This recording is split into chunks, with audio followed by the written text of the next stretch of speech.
Mr. Alexander George Alexander for Eastbourne has bagged 2 hat-tricks in his last 2 games as well.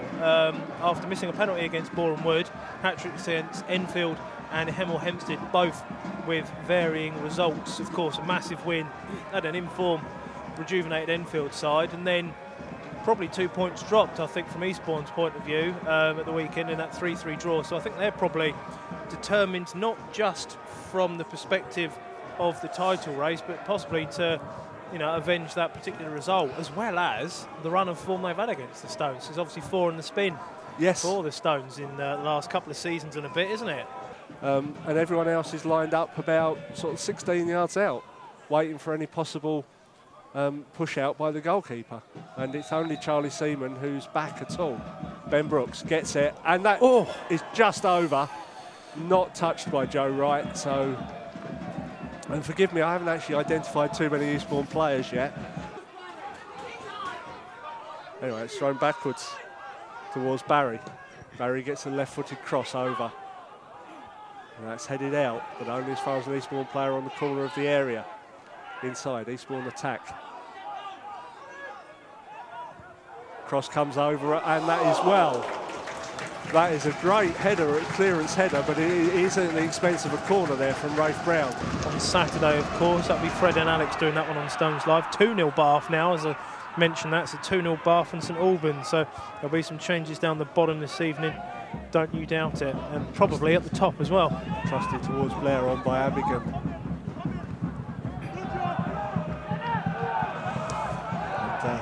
And Eastbourne have the ball, long shot, very, very wide. There's Adigan who's fired that one over. Well, Bamba's been doing a lot of running down both sets of channels.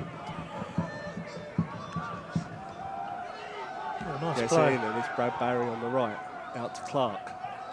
Clark at Brooks again. And Ben Brooks needs to be on his mettle. Back to Barry, and Sam Corn's helping out now. Tries to play a 1-2 with Barry. That's a great ball across the edge of the box. And the shot, well, Maidstone player gets a foot in, but it fell to... Innocent, I think. I'm not sure. I think actually... Innocent, 28. Yeah, it was Innocent. Back halfway, yeah. My apologies on the left. And his shot is... If you put them in a lineup, Darren, I don't think he'd be able to tell you which one it came off of. Anyway, cross comes over, and that's headed out by Greenwich, and headed back by Greenwich, and Alexis Andre falls on it. Anyway, bowls it out. It's Ben Brooks coming left, just gets it ahead of him, but out towards Blair. Blair skins his man, gets into the corner, and Blair is taken off of his feet, and that will be a foul. Possibly Mr. Hersey will go to his pocket. No. He's down the channel there. He's going at pace, is Blair, and he's beaten his man once or twice, and he has upended him. And having said how fast Innocent was, I'll tell you what, that was nearly there. It was. Blair's, we know he's got a turn of pace on him, and he'll be rejuvenated from that goal.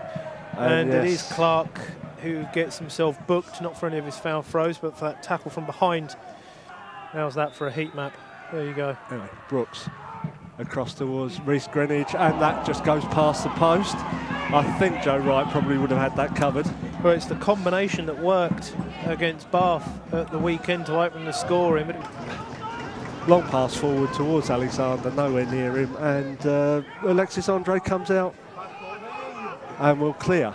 And Ben Brooks is blazing towards the corner, gets the crossover, and that is straight into Joe Wright's hands, unfortunately, but what an effort that was.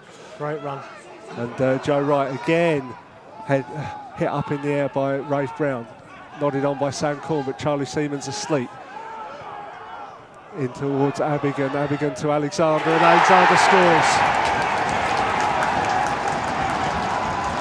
Maidstone went to sleep there and went one down. Did wonder if Bamber had a handball in there. It might be the angle that we had from behind him. But he's taken the touch through, it's slid through, they've split the defence, and I was going to compliment Trusty on his defending from the previous call that Andre Jr. had made from the previous attack. But as you say, Alexander's just slid in. These throw-ins that the Stones have with these two on the flanks. Yeah, and Charlie Seaman throws towards Reece Greenwich, and Reece Greenwich doesn't know where the ball is, but it does fall to an Eastbourne player out, and that's towards Bamber. Bamber gets it forward towards Abigan. Adigan, sorry, not Abigan. I keep calling him the wrong name. My apologies. But anyway, Abigan still with the ball. Adigan. I'll get it right by the end of the game. But Shaq Pope gets the ball in, and that's into Wanjal Smith. Goes over. No doing there, I'm afraid. But that'll be cleared by Eastbourne. It's more Wanjal Smith running into the defender there than the other way round. And Rafe Brown takes a player out, and Eastbourne get really upset with him, and that is sending off. That's a poor decision. I didn't That's think a he was very that high poor on him decision. there at all. No. It's a poor decision for Hersey there. That is yellow card all day, foul all day, but red card, no. I think we've got a referee official up here on our bench watching alongside us, Darren. I'll be very intrigued to see what sort of report we get. Not that we get to see it, although the club will certainly want to look at it and have a word about it. And the bench, the players of Eastbourne coming around to try and point Weston-super-Mare out of the top 8 by 1 point is their level with Torquay. So the Torquay-Weston result as it stands. Shaq Poke gets the ball from Barry. That ball is headed straight up into the air on the edge of the area, and it's won by Sol Wanjal Smith towards Sam Corn. Sam Corn gets it out right to Wanjal Smith, back to Charlie Seaman. Seaman comes forward, hits a second time ball across the area, and that doesn't fall to Aaron Blair, and Ben Brooks gets it and is tripped by a Eastbourne player as he's hit the shot there. And the Maidstone fans at that end are chanting off. No. Slightly ironically, of course. Well, yeah, just as that wasn't a sending off and the red card was shown, that wasn't. He's going to his pocket, the referee, but it is only a yellow one. It's a second yellow, it's though, a second, though. That's why they're shouting off. And it's Clark that's received it. Clark is off.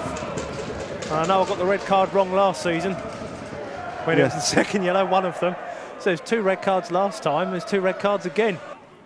Just a slightly ahead of Wanjal Smith, that touch, slightly heavy touch away from his short throw to Biv Guram on the corner of the box, gets the ball over everybody, and that's straight into the breadbasket of the keeper from Shaq Coulthard. Oh, he'd want that back again, Darren, wouldn't he? Straight down his throat. That could have gone anywhere. From a Stones perspective, that's probably going to be the highlight, along with my throw-in. Says it all. Yeah, Joe Wright there as the referee blows the final whistle, and that is it. The score is Eastbourne Borough 1, Maidstone United 0 on a night that was more attritional than I thought it was going to be. Certainly, yes.